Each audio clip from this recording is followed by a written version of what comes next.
Alright, let's do this one last time. Season 2 was mid, Season 1 remake was top tier, and All Stars was garbage. And Season 4 is yet to be decided. I wanted to give my general thoughts about Episode 4 because I think it's probably the most interesting episode we've had so far. We start this episode with Benji. When most watched the trailer and saw this shot, there were hopes for strategic Benji, but now it's clear he's just gonna be girl failure. I don't love Benji, but I am interested in where his character's going. He seems like one of the 3 wild cards we have this season. Hey, party peeps! Anyone notice how gross Spencer is? Yeah, he was picking his nose earlier. Ugh. Benji, what are you... And he burped the British alphabet and talked about smoking a fatty. Oh, shy boy. Too nervous to do that around me. Adorable. That scene made me laugh out loud, which I don't normally do. Diego thinking Spencer is too shy to smoke a fatty around him did it for me. Controversial opinion, I love this trio, although I do admit to the common criticisms they tend to get. Diego's kinda boring, and him and Spencer have the romantic chemistry of a rock. Jade's personality so far is just strategy, and her and Spencer have I'm Final Six basically tattooed to their face. But I don't know, I just think they're neat. Mostly Spencer and Jade. I really like their friendship. They're like work, wife, and husband. And as long as the show keeps pointing out that Spencer is canonically annoying, he works for me.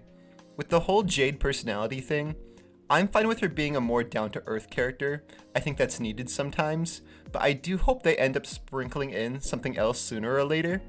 I would personally go with her just being naturally quiet, liking to listen more than to speak. We then go from one trio to the next, and you know how this trio is generally seen as negative, and this one's generally seen as positive? Well, I feel the exact opposite. I don't know, I like Tristan. The swimsuit is fleek, but Ivy annoys me. And I did theater, so it's not like I'm hating on theater kids.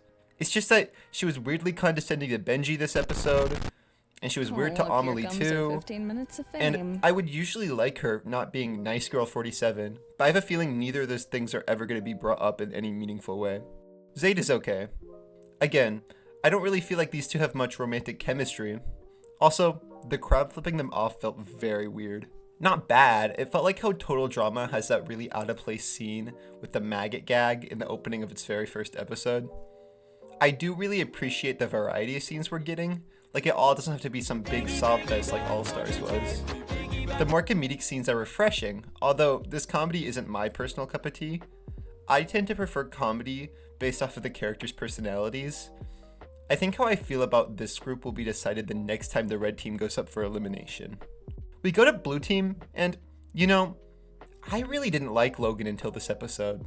I thought his personality was just gonna be silly, but putting him with the girls was actually really fun. I love how he ignites Anastasia's competitive streak. You and Logan still competing? Yup. Loved him staying loyal to the girls while Lynda flips at the same time. Speaking of Lynda, I like the twist that Lynda's homophobic, and it's done in a much more realistic way than Yul. You know someone like Lynda. Her voice actor kills it. Is that a problem? No, it's just... I hope your daughter is okay. God, she's such a boy mom. It's just like back home. I only have sons, so naturally they favor their father. All mommy dearest is good for is scrubbing the floor and making dinner. We go to the challenge, which was fun for what it was. I really like the carnival theme this season. It grants such a grand variety of challenges to do. But the challenges aren't really what I come here for, so the most I can say is that it was a good vehicle to move the story. Also, I wanted to talk about the second wild card we have. I have no idea what's going to happen with Hannah. I feel like she could go literally any direction. I did like the foreshadowing of her being extra bummed out about the elimination. Like, she's obviously sad she lost her ally and friend, but it being foreshadowed as something more personal, I really liked. Hannah wins the challenge for red team, and blue goes up for elimination. Replacing me with Logan? I shoulda known. Logan's a boy, Anastasia is a girl. I need to nip this obvious romance. I know I said I liked the portrayal of Lynda's homophobia, but that line felt a little on the nose to me. We go to the elimination, and holy crap, look at the difference between Natalia writing someone's name down and Isabel. Like, girl, chill, it ain't a death note. Both of them have been put on the back burner hard these first 4 episodes.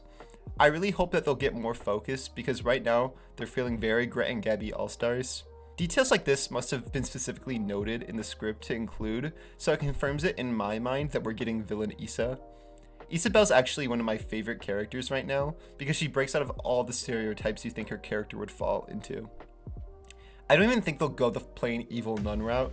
I think Isabel's gonna be a lot more nuanced. Crack theory, Isabel is Fiore's sister. Think about it. They look similar, they sound similar. Maybe then you'd actually have friends. Olympus bubble besties.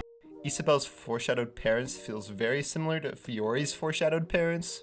Also, Fiore's parents sent her to the nuns as a way to teach her from acting up. Apparently, Isabel wasn't always a nun and used to be a wild child. I wonder where Issa's parents would have sent her.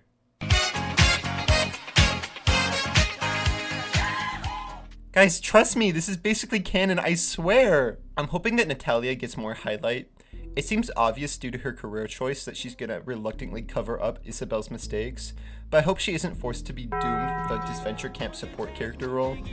I'm getting a little tired of her personality being chalked up to, Hey, bestie. okay, but I know we've just been dying to get to the elimination. Ted is shockingly voted out, but my genuine reaction was just, oh, that's just gonna rejoin the game, huh? They've had a focus on everyone getting an arc, and it's crystal clear that he hasn't finished his. But overall, episode 4 was a great episode. 8 out of 10, can't wait to see more. For my predictions for next episode's vote out, I think since we had a shocking vote out this episode, they'll feel more comfortable with booting someone predictable this next one. For the blue team, I put Richard. It's honestly shocking that Richard at the very least is making it to episode 5. Also, it's such a hole-in-one, I'm gonna be shocked if they don't do it. They seem to be pushing Logan's bi-awakening, so Logan and Richard need to have a scene right before Richard is eliminated where Logan talks about these weird new feelings he's felt, and Richard tells him about his own experience finding out about his own sexuality. For the red team, I think Benji's the obvious pick, everyone else feels more important than him.